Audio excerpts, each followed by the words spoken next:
35. Apenas um exemplo de inúmeros que nós podíamos ler nos evangelhos sobre a vida do nosso Senhor Jesus. Marcos 1, 35.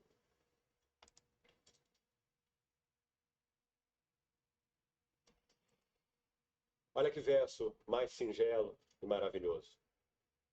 O Senhor Jesus passou um dia exaustivo. Ele vai numa sinagoga pela manhã, encontra um homem possesso de espírito imundo, diz para aquele homem possesso, ou para aquele espírito naquele homem, cala-te e sai desse homem, numa manhã, na sinagoga de Cafarnaum. Depois vai para a casa da sogra de Pedro e cura a sogra de uma febre. Depois é dito nos versos 32 a 34 que ele age, aí ó, à tarde, começa o verso 32. Trouxeram a ele muitos enfermos, endemoninhados, toda a cidade se reuniu à porta, essa porta aqui é a porta da casa de Pedro. Então ele curou muitos doentes, etc. Olha o dia que o nosso Senhor Jesus teve, começando pela manhã. Aí o verso 35 diz: tendo se levantado alta madrugada, saiu, foi para um lugar deserto e ali orava. Isso se chama solitude. Buscando um lugar secreto para que tivesse um tempo sem interrupções na presença do seu amado Deus e Pai. Solitude é colocar-nos especificamente, propositalmente a sós, diante de Deus e expostos à sua palavra. Assim eu gostaria de definir solitude. Colocar-nos propositalmente, intencionalmente, na presença do Senhor e expostos à sua palavra. Isso é solitude. Então, aí estamos vendo o Senhor. Agora, você quer ver algo mais? Marcos 3, por favor, ande aí mais uma página. Marcos 3. Olha o verso 13.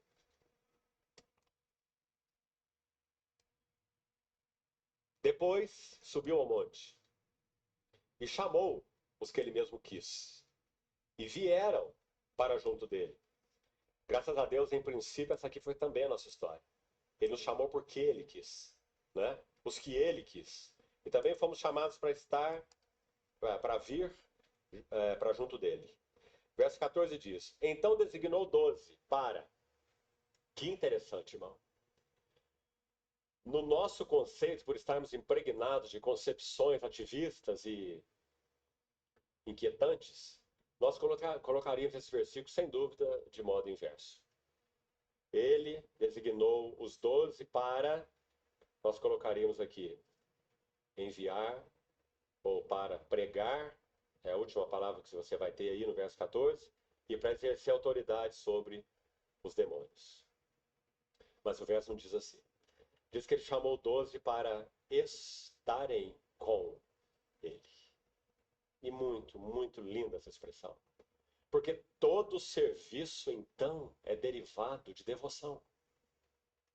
Serviço que não... Devoção. Devoto a Jesus Cristo, único.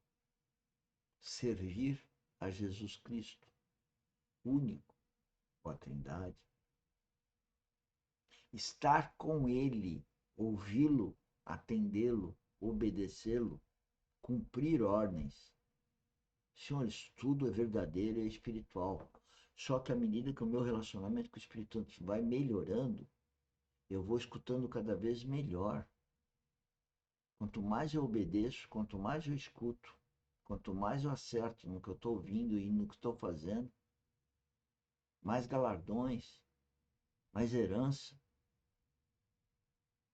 mais recompensas que nós teremos para a vida eterna. Que na verdade é edificar Cristo em nós. Não existe coisa melhor. Eu falo para as pessoas que elas têm que admirar o que tem de Cristo no outro.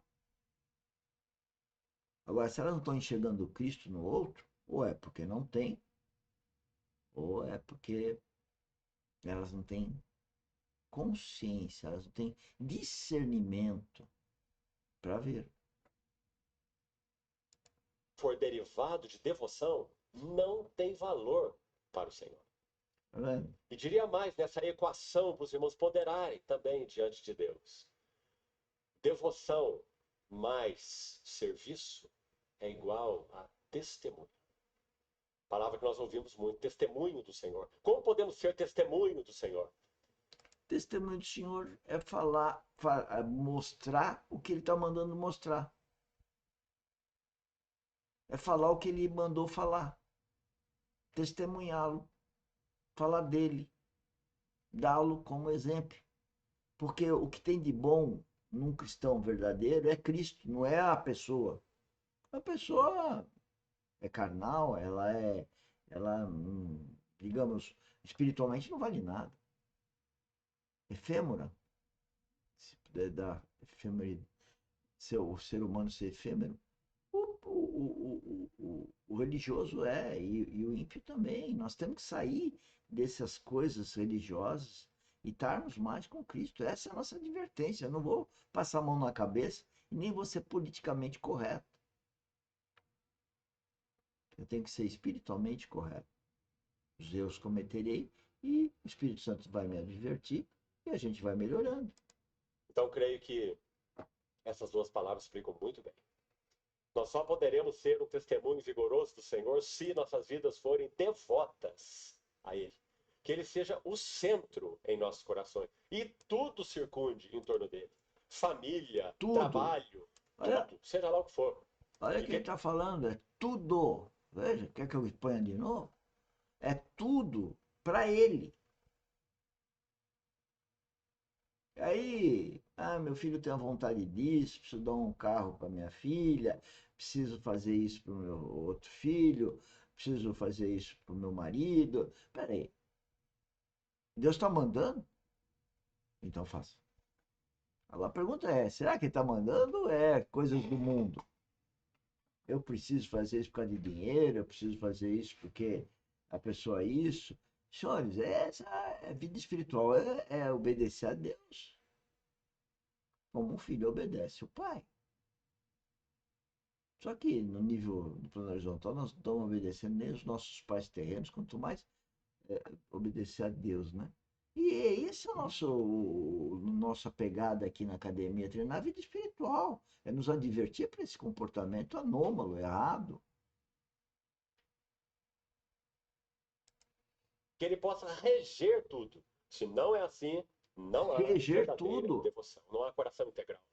Então, devoção mais serviço, serviço, porque fomos chamados para cooperar com os interesses do Senhor.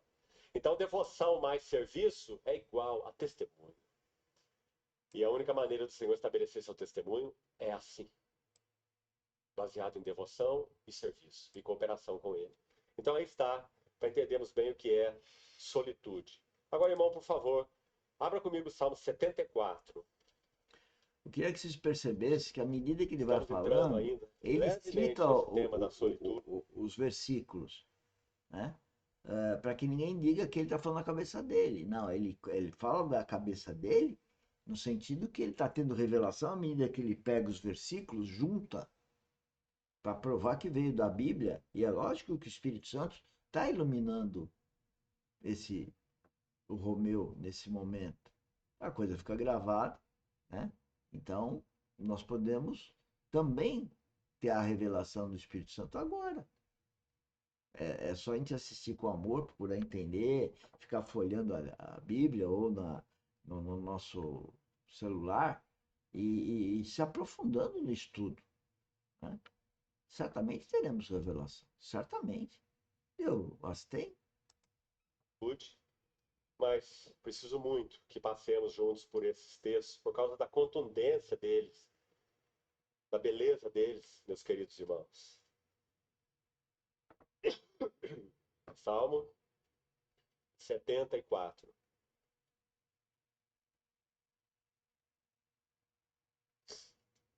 Antes de lê-lo, escute aqui ainda com atenção.